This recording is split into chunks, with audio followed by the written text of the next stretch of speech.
İzin beni bu yollarda azdırar, Bəxtimə də bilmem kimi yazdılar.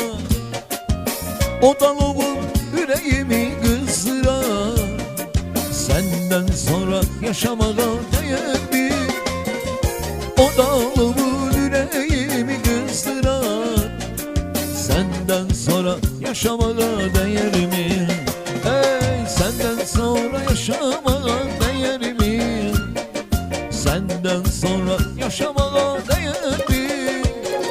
Senden sonra yaşamaya değer mi? Ay gülüm senden sonra yaşamaya değer mi?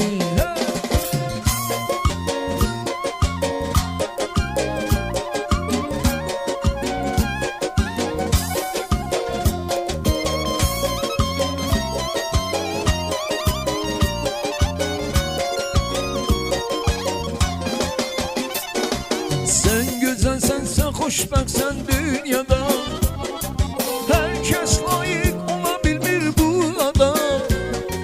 Sakinini gözlemeyen bir adam. Senden sonra yaşamaya değer mi? Sakinini gözlemeyen bir adam. Senden sonra yaşamaya değer mi?